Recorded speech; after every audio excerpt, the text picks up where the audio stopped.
nós vamos ver cada vez mais, daqui para frente, pessoas mais jovens e pessoas vacinadas contando como caso positivo de Covid, né? Ou seja, infectadas, e aí isso pode gerar uma preocupação em muitas pessoas de que a vacina não está funcionando, ou de que os mais jovens, de que a gente tem uma variante mais agressiva, como a Delta agora, e que essa variante, portanto, tem um tropismo, uma preferência por infectar pessoas mais jovens e causar doença mais grave.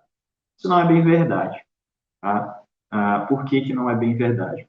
Porque, em primeiro lugar, proporcionalmente, cada vez que a gente aumenta o número de vacinados, é natural que entre os casos positivos a gente vai encontrar pessoas vacinadas, né? Então, se a gente conseguir vacinar a maior parcela da população, o vírus ainda vai ter alguma transmissão, ainda que baixa, né? Então é importante lembrar isso. As vacinas, todas as vacinas que nós temos, né, contra o SARS-CoV-2, contra a Covid-19, não são vacinas do tipo esterilizante. Tá? Elas são vacinas que evitam doença grave, evitam forma grave da doença.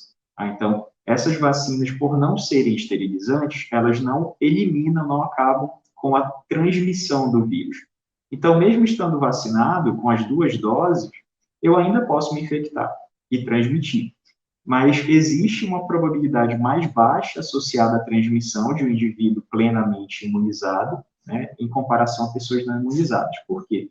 Porque quando a gente está imunizado, existe uma dificuldade maior do vírus replicar no nosso corpo. E aí a gente elimina menos vírus. Tá? E quando a gente elimina menos vírus, a probabilidade de alguém próximo de nós infectar é menor. Tá? Porque para causar uma infecção precisa do que a gente chama de carga infectiva mínima, ou carga infecciosa mínima, que é o número mínimo de partículas virais que precisam ser expostas, né, a um hospedeiro para que ele se torne infectado. Então, não basta eu ter uma única partícula viral entrando em contato com o hospedeiro e isso vai causar uma infecção, não é assim que funciona. Então, embora a vacinação não elimine a possibilidade de transmissão, ainda pode ocorrer transmissão, mas ela reduz bastante, tá, a transmissão entre as pessoas. Isso já acontece para outras vacinas que nós temos no Plano Nacional de Imunização, que também não são esterilizantes. Aí a gente consegue controlar as doenças por conta disso. Então, eu presumo que o mesmo vai acontecer daqui para frente com o Covid-19. Nós vamos ver mais pessoas entre vacinados e mais jovens infectadas, mas essas pessoas não estarão internando. Tá? Então, essa é uma leitura que a gente precisa fazer da maneira adequada para que as pessoas não tenham a falsa impressão de que as vacinas não estão funcionando. Tá? Elas funcionam, fazem o papel que tem que fazer. O desafio agora que a gente tem, transportando isso para a nossa discussão sobre volta às aulas, é que essas vacinas não estão sendo aplicadas na maior parte do mundo, né, não só no Brasil, em crianças, né, abaixo de 12 anos. O CDC dos Estados Unidos recomenda a vacina produzida pela Pfizer-BioNTech, pelo consórcio Pfizer-BioNTech. É a única vacina autorizada pelo FDA nos Estados Unidos para ser usada em crianças menores de 12 anos.